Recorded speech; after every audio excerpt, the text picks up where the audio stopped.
Bienvenidos, nosotros somos Refinería del Norte. Nuestro objetivo es convertir el petróleo crudo en productos con alto valor añadido para el uso cotidiano.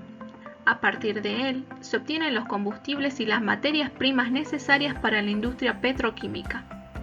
Es por esto que nuestra planta se lo somete a una serie de procesos físico-químicos para remover las impurezas y separar sus componentes. Hoy nos vamos a centrar en las operaciones previas a la destilación topping del petróleo.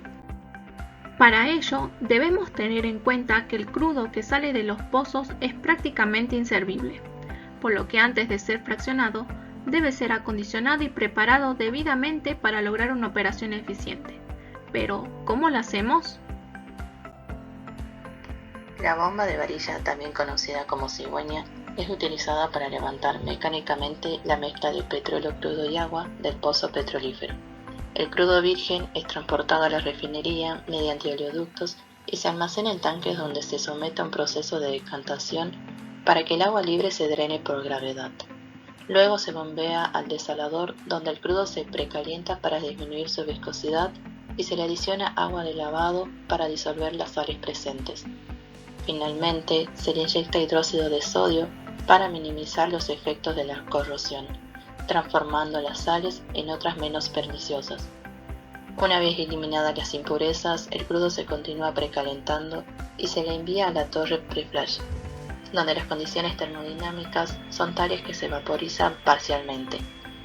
La fracción vaporizada se envía directamente a la columna fraccionadora, la que permite disminuir la carga a los hornos, disminuyendo el consumo de combustible. La otra fracción es bombeada al horno donde se calienta hasta alcanzar la temperatura de destilación. En la torre de topping empieza el fraccionamiento separando las cadenas de hidrocarburos. Cuando el petróleo entra en la torre atmosférica, la temperatura hace que los hidrocarburos más livianos se evaporen y asciendan mientras que los más pesados quedan abajo. Al ascender, los vapores se van enfriando y cuando entran en contacto con las bandejas pasan de nuevo al estado líquido. Así, cada uno de los componentes se encuentra a su temperatura de condensación y es recolectado en esa bandeja. Los más livianos son el propano y el butano. Estos gases son los utilizados en las garrafas, salen de la torre, se procesan y se almacenan para su comercialización. Luego, las naftas livianas y pesadas, el queroseno Jet A1, que es el combustible usado por los aviones, el gasoil liviano, que pasará por un proceso para eliminar el azufre contenido, el gasoil pesado, que también deberá pasar por otras modificaciones para mejorar su calidad antes de ser comercializado, y finalmente, en la base de la torre nos encontramos con residuos sin destilar que se envían a la unidad de vacío. A efectos prácticos vamos a analizar termodinámicamente dos equipos del proceso, la bomba y el horno, suponiendo ambos como sistema abierto en estado estacionario. Una bomba es una máquina que absorbe energía mecánica que puede provenir de un motor eléctrico, térmico, entre otros, y la transforma en energía que transfiere a un fluido como energía hidráulica, la cual permite que el fluido pueda ser transportado de un lugar a otro a un mismo nivel y o a diferentes niveles y o a diferentes velocidades. Al plantear el primer principio de la termodinámica para sistemas abiertos, se tendrá en cuenta las siguientes suposiciones. El proceso es adiabático, ya que el sistema no intercambia calor con el medio. El fluido másico de entrada es igual al fluido másico de salida.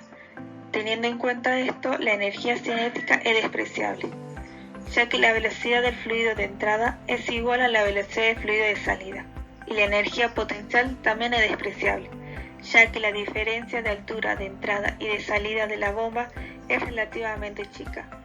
Por lo tanto, al hacer las simplificaciones correspondientes, nos queda que la potencia de bombeo debe ser igual a la variación de entalpía.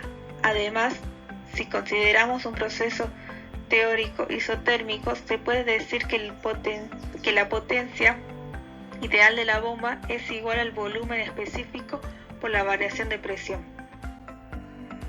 Al plantear el segundo principio de la termodinámica para sistemas abiertos, además de suposiciones anteriores, se tendrá en cuenta que la pérdida de fricción de la cañería y en el cuerpo de la bomba se manifiestan en el incremento de temperatura durante el proceso del bombeo. Por lo tanto, al hacer las simplificaciones correspondientes, nos queda que para que un proceso sea posible, la entropía del flujo de salida debe ser mayor que la entropía del flujo de entrada. Como en el proceso hay un aumento de temperatura asociado a un mayor desorden molecular y por consiguiente a un aumento de entropía, se verifica la relación. De esta manera, el bombeo del petróleo sí es posible. Un horno es un equipo constituido por un cerramiento metálico revestido interiormente por una pared refractaria aislante, dentro de la cual se dispone un serpentín tubular por el que circula el petróleo que se desea calentar. Para ello se usa un combustible que reacciona con el quemador liberando gases de combustión que entregan calor por radiación al serpentín.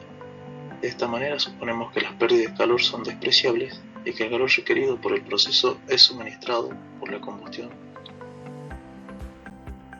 Al plantear el primer principio para sistemas abiertos se tendrá en cuenta las siguientes suposiciones. El proceso es adiabático, ya que el sistema no intercambia calor con el medio, los aportes de energía cinética y potencial son despreciables, y al no haber trabajo de eje tampoco se considera este factor. Por lo tanto, al hacer las simplificaciones correspondientes, nos queda que la entalpía del flujo de entrada debe ser igual a la entalpía del flujo de salida. Al plantear el segundo principio para sistemas abiertos, además de las suposiciones anteriores, se tendrá en cuenta que el flujo másico de entrada es igual al flujo másico de salida.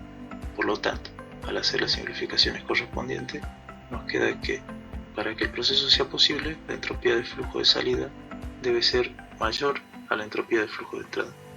Como en el proceso hay un aumento de temperatura y por consiguiente un aumento de entropía, se verifica la relación. De esta manera, el calentamiento del petróleo en el horno sí es posible. De esta manera analizamos por el primer principio que en todo proceso termodinámico la energía se conserva. Sin embargo, plantear únicamente este principio no fue suficiente para determinar si un proceso concreto podía ocurrir o no, por lo que fue necesario plantear también el segundo principio para indicarnos si los procesos eran posibles a determinadas condiciones. Es así que el petróleo crudo es sin duda el recurso natural más importante de los países industrializados. Muchos de los elementos y productos que utilizamos hoy en día se derivan de este recurso no renovable, por lo que también es conocido como oro negro. Y nuestro objetivo como refinería es purificarlo de la manera más eficiente y de alta calidad para que sea convertido en diversos productos utilizables en la industria y en los hogares, siendo hoy en día la empresa con mayor trayectoria en el norte argentino.